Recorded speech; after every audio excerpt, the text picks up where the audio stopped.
नमस्कार विद्यार्थियों, आज हम पढ़ने जा रहे हैं क्षितिज पद्यवाक्य पाठ संख्या 8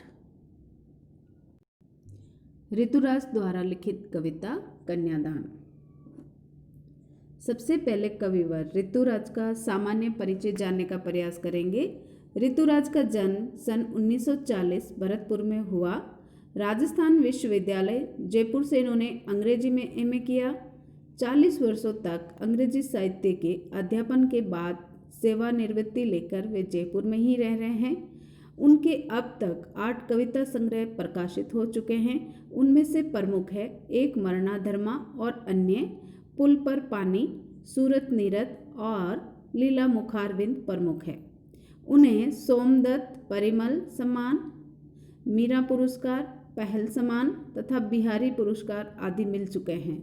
मुख्य धारा से अलग समाज के हाशिए के लोगों की चिंताओं को ऋतुराज ने अपने लेखन का मुख्य विषय बनाया है। यानी समाज का जो मुख्य रूप है वो पुरुष प्रधान समाज कहलाता है और उसमें एक वर्ग ऐसा है जो हाशिए पर रहता है, और हाशिए का मतलब होता है किनारा, और उस किनारे पर रहने वाला समाज का प्रमुख रूप है या उसे प्रमुख दूरी के रूप में देखा जाता है। और सामान्यतः वो जीवन है ऐसे वर्ग जो प्रमुख होते हुए भी उनकी अनदेखी कही जाती है या करी जाती है। इस तरह के वर्ग ऋतुराज की कविताओं में या साहित्यिक रचनाओं में प्रमुख स्थान पाते हैं। इनकी कविताओं में दैनिक जीवन के अनुभवों का यथार्थ चित्रण है और वे अपने आसपास रोजमर्रा में घटित होने वाले सामाजिक शोषण और विडंबनाओं पर निगाह डालते हैं।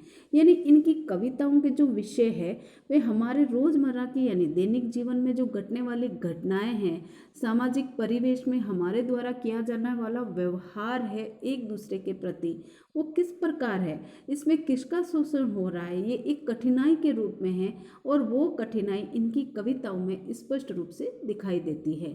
और यही कारण है कि इनकी भाषा अपने परिवेश और लोक जीवन से जुड़ी हुई होती है। यानी इनकी कविताओं की जो भाषा शैली है वे आम जीवन की परिस्थितियों से काफ़ी हद तक मेल खाती है, इसलिए ये आम जीवन की परिस्थितियों को स्पष्ट करने वाली इनकी कविता बन जाती है। अब हम यहाँ पढ़ने वाले हैं पाठ परिचय। कन्यादान कविता में माँ बेटी को स्त्री के परंपरागत आदर्श रूप से हटकर सीख दे रही है। कवि का मानना है कि समाज व्यवस्था द्वारा स्त्रियों के लिए आचरण संबंधी जो प्रतिमान गढ़ लिए जाते हैं वे आदर्श के मुलम्मस में बंधन होते हैं। अब यहाँ पर हमें जो प्रमुख बात कन्यादान कविता के माध्यम से कवि समझाना चाह रहे हैं वो ये है कि यहाँ पर जो एक पुरुष प्रधान समाज में नारी के रूप की जो व्याख्या समाज के द्वारा की गई है उसे एक आदर्श परिरूप में बांधकर हथकड़ियों से जकड़ा गया है, और उस आदर्श यथार्थ रूप की जो अंदर की वेदना है वो वेदना एक नारी ही समझ सकती है। और जब उस नारी के जीवन का अहम हिस्सा जो उसकी जिंदगी का एक या उसके शरीर का एक अंग होता है और वही अंग जब जीवन के उसी रूप को ग्रहण करके उस पथ पर आगे बढ़ता है तो वहाँ उसका अंदर का जो मर्म है वो वहाँ पर उद्घाटित होता है।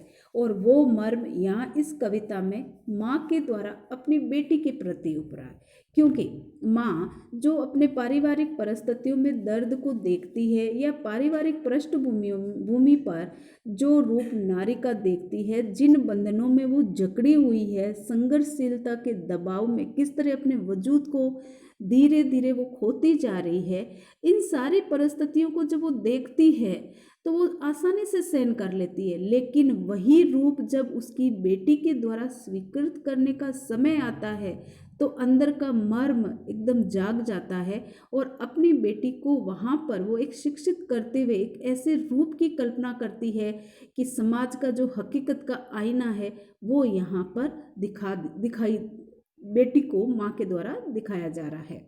यहाँ कवि ये मानते हैं कि समाज व्यवस्था द्वारा स्त्रियों के लिए आचरण संबंधी प्रतिमान गढ़ लिए गए हैं। यानी कवि ने क्या देखा है कि कवि ने समाज में जो नारी जीवन के लिए प्रतिमान जो आचरण से उन्हें उसके व्यवहार से जुड़े हुए हैं वो एक अलग रूप में है, एक बंधन के रूप में, वो स्वतंत्र कहीं भी नहीं है और वो बंधन किसी भी आदर्श का रूप नहीं हो सकते हैं। और उसी आदर्श का जो माखोल है या आदर्श के आवरण में ढका हुआ नारी का शोषित जीवन है, उस शोषित जीवन को यहाँ नाम क्या दिया जाता है? कोमलता के गौरव में कमजोरी का उपहास छिपा हुआ है। यानी नारी को कहा क्या जाता है कि आदर्श जीवन की कल्पना है नारी, जो समाज के बंधनों में कभी पति, कभी पिता या बेटे के अधिकार में ही उसका जीवन शुरू होता है, वहीं खत्म हो जाता है और उसे ही आदर्श जीवन की कल्पना की या संज्ञा दी गई है। और वो संज्ञा उसको किस रूप में मानते हैं कि वो कोमल है, वो कोमल है इसलिए ये सारी कठिनाइयां वो अकेली सहन नहीं कर पाती है। और उसी कोमलता का धीरे धीरे समाज में मजाक बनाया जाता है। जबकि हकीकत रूप क्या होता है नारी का कि जब परिस्थितियां मानव के लिए कठिन होती है तो वहां पर वो कठिन परिस्थितियों से निकलने का रास्ता किससे ढूंढता है? एक माँ के रूप में। कभी वो एक नारी जीवन माता बन जाती है, कभी वह शक्ति स्वरूपा माँ भवानी का रूप लेकर दुश्मनों का संहार भी कर जाती है। या न्याय की देवी की तरफ दृष्टि डाले तो वो भी एक माँ यानी नारी के रूप में ही दिखाई देती है। तो आदमी के जीवन या पुरुषों के जीवन के चारों तरफ एक व्रत बना हुआ है जिससे अपने आप को वो अहंकारी मानते हुए अपने एक वजूद को जिस रूप में रखता है, वो वजूद किससे आकार पाता है? एक नारी से। किससे सुरक्षित है? वो एक नारी से। किससे न्याय पाता है? वो एक नारी से न्याय पाता है। लेकिन कभी भी उसके स्वतंत्र रूप को वह स्वीकार नहीं कर पाता है। इसलिए इसलिए यहाँ पर समाज में जो एक आदर्शीकरण का प्रतिकार है, हमारे समाज में जो आदर्शीकरण का प्रतिकार दिया गया है वो किसी रूप में सच्चाई लिए हुए नहीं है। इसलिए जब माँ अपनी बेटी को विदा करने का समय आता है तो वह उसे शिक्षित करते हुए क्या कहती है कि लड़की जैसा न दिखाई देने में ही तुम्हारे जीवन का एक सही आदर्श है। यानी तुम लड़की तो हो लेकिन कभी भी लड़की जैसा दिखाई मत देना, क्योंकि उसने वही परिस्थितियों को सहन करा है और सहन करते हुए उसका दर्द, उसकी भावनाएं वो सारी मर चुकी है। लेकिन वह रूप जब एक युवा होती बेटी के जीवन में आने वाला है तो कतई उसे अपने ढरे पर वो नहीं चलाएगी, उसे स्वतंत्र आकार देने की कोशिश करेगी। इसलिए यहाँ पर कहा है कि लड़की हो लेकिन लड़की जैसा कभी दिखाई मत देना। बेटी माँ के सबसे निकट और उसके सुख दुख की साथी होती है। यानी बेटी माँ के जीवन का एक अहम हिस्सा है और वह माँ के सबसे ज्यादा नजदीक होती है। उसके जीवन के सुख दुख को समझने वाला सबसे मजबूत स्तंभ बेटी होती है।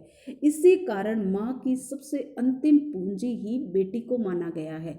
यानी वह संसार की सब कुछ परिस्थितियां छोड़ सकती है लेकिन अपनी बेटी के जीवन से जुड़ा हुआ जो रूप कठिनाइयों से भरा हुआ हो या उसमें कहीं उसे समझौता करना पड़े, वो रूप वह कभी भी स्वीकार नहीं कर पाती है, क्योंकि वो अपने एक अरमानों से, अपने जीवन का एक वजूद है, उसके जीवन की दबी हुई इच्छाओं का साकार रूप उसके माध्यम से वो पूरा करना चाहती है। इसलिए उसे वो अंतिम पूंजी मानती है। किसी धन या संपत्ति को वो कभी भी नारी अपने जीवन का अंतिम पूंजी के रूप में स्वीकार नहीं कर सकती है। उसकी अंतिम पूंजी उसकी बेटी होती है। इसलिए कविता में कोई भावना नहीं है। यानी यहाँ इस कविता में हम खाली भावुकता नहीं पढ़ने वाले हैं, बल्कि एक माँ के संचित अभिन्न अनुभवों की पीड़ा है जो प्रामाणिक है, अभिव्यक्ति है। यानी यहाँ पर कोई भावुकता की बातें नहीं की गई है। माँ ने इतने वर्षों का जो अनुभव संचित किया है, देखा है, उससे जो मिलने वाली पीड़ा है, उस पीड़ा को उसने झेला है, उसी पीड़ा का यथार्थ प्रमाण है माँ। और वही प्रमाण जो उसने झेला है वो अपनी बेटी को कतई नहीं देना चाहती है। इसलिए इस छोटी सी कविता में स्त्री जीवन के प्रति ऋतुराज की जो गहरी संवेदनशीलता अभिव्यक्त हुई है। यानी ये कविता बहुत छोटी है लेकिन एक नारी जीवन का जो सबसे अहम हिस्सा है उस हिस्से के प्रति ऋतुराज ने यहाँ पर अपनी भावनाएं बहुत गहराई से व्यक्त की है। अब हम यहाँ पर एक शब्द है जो इस कविता का शीर्षक है, और वो शब्द क्या है? कन्यादान। तो सबसे पहले हम इस शब्द का मर्म जानने का प्रयास करेंगे कि कन्यादान का शाब्दिक अर्थ क्या है। तो वो शाब्दिक अर्थ होता है कन्या का दान। अब इस शब्द को गहराई से देखिए, सुनने या समझने का प्रयास कीजिए कि इससे हमारे मन में एक द्वंद उत्पन्न होता है, और वो द्वंद क्या है कि कन्या का दान कर देना। जबकि हमारे समाज में एक मान्यता क्या है कि दान करना सबसे अच्छा पुण्य का काम माना जाता है। दान को कभी हम घर में वापस लेकर नहीं आते हैं, या दान की गई वस्तु के प्रति हमारा कोई अधिकार नहीं होता है। तो क्या हम जिसे हमारे जीवन का एक अहम हिस्सा मानते हैं, जो हमारे बगिया की यानी हमारे जीवन रूपी बगिया का सबसे सुंदर फूल होता है, जो हमारे जीवन के हर दुख दर्द को आसानी से महसूस करता है, उसके हमारे दुख सुख में उसके आंसू अनायास ही छलक पड़ते हैं, वो आंसू एक क्षण में दान योग्य है।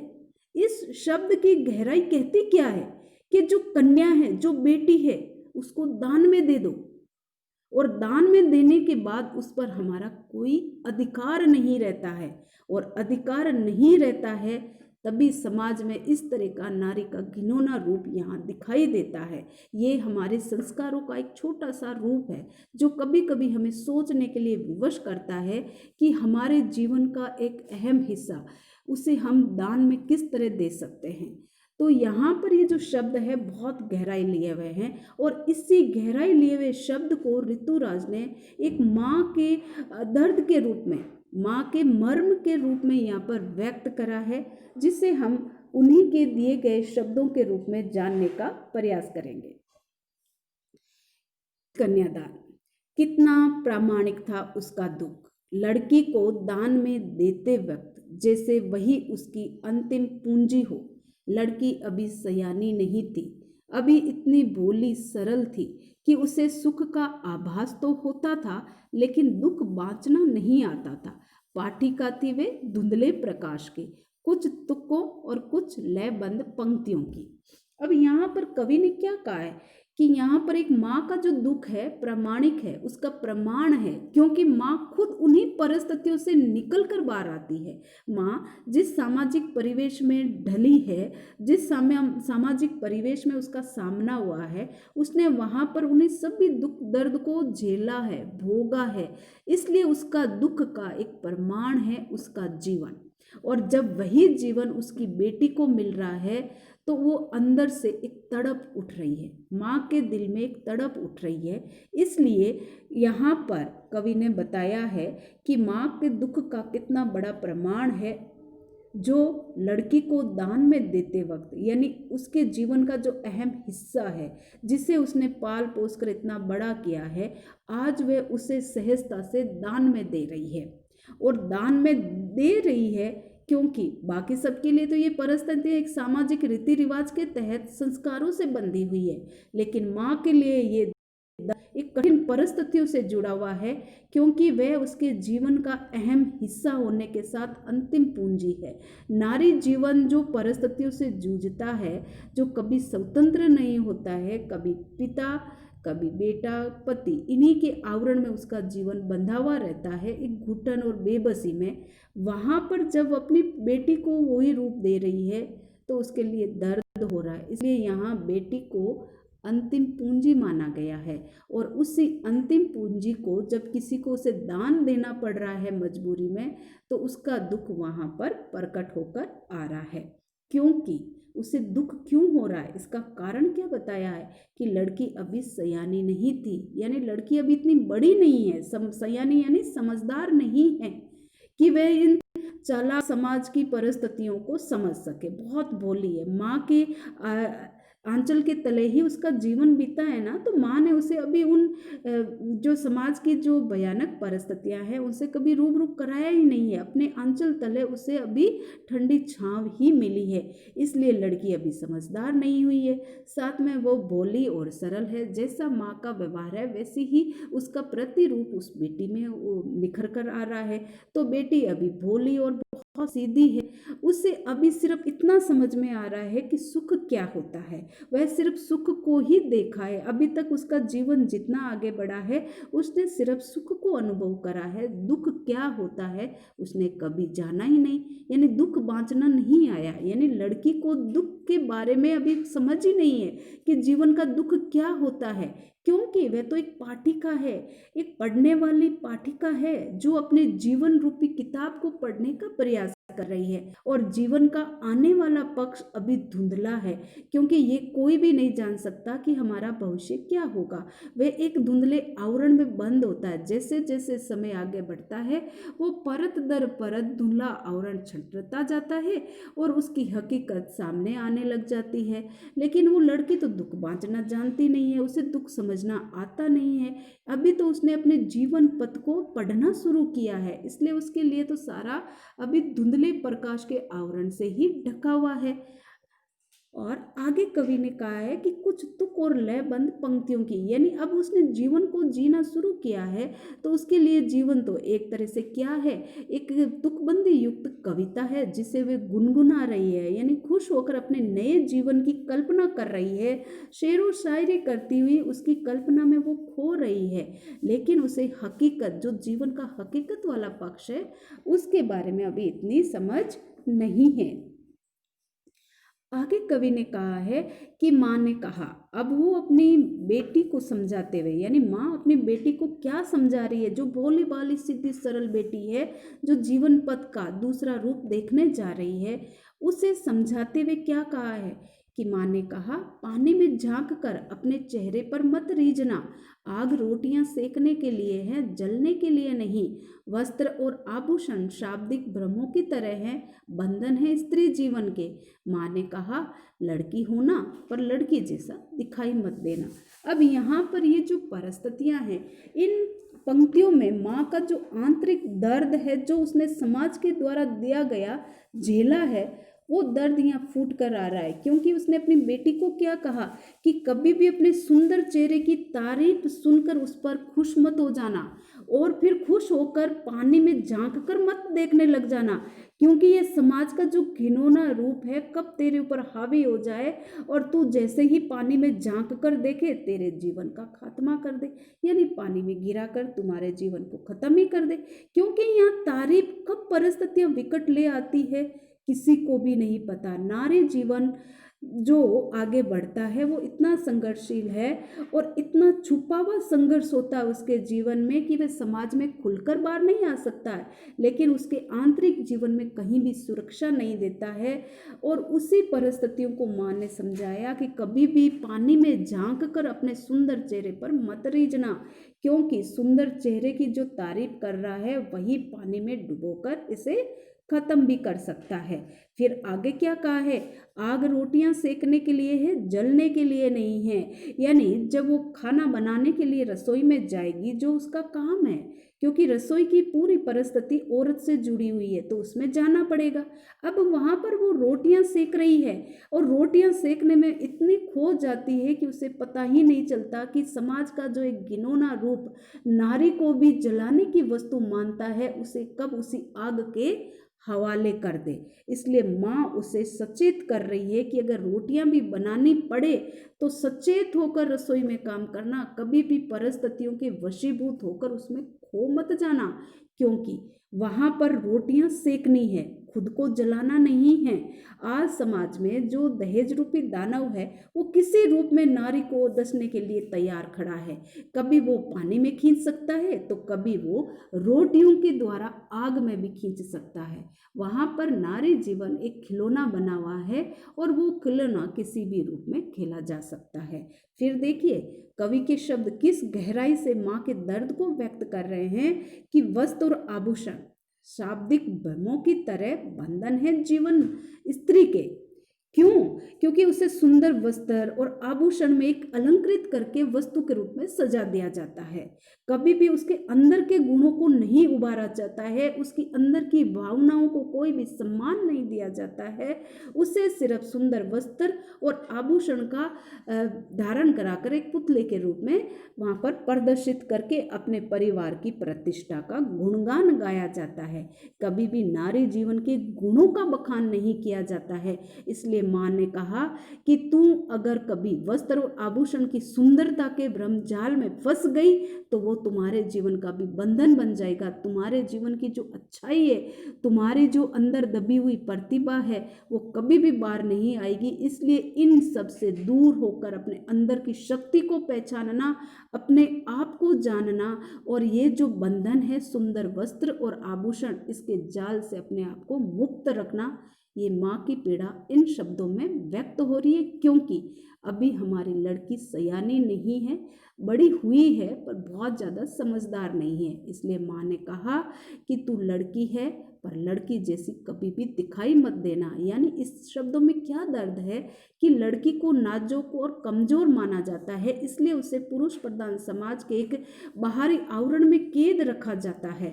जबकि समाज में जो नारी जीवन शोषित हो रहा है वो पुरुष प्रधान समाज की ओछी सोच से ही वो पीड़ादायक परिस्थितियां ग्रहण कर रहा है या झेल रहा है। अगर नारी जीवन की परिस्थितियां कठिनाई से निकलकर यथार्थ रूप में उसकी भावनाओं से बाहर निकलेगी तो समाज का रूप ही दूसरा होगा। इसलिए माँ ने कहा कि कभी भी अपनी लड़की जैसी कोमलता किसी के सामने प्रदर्शित मत करना। अब आप ये कविता दोबारा पढ़ें और इसलिए इसके असली मर्म को समझने का प्रयास करें।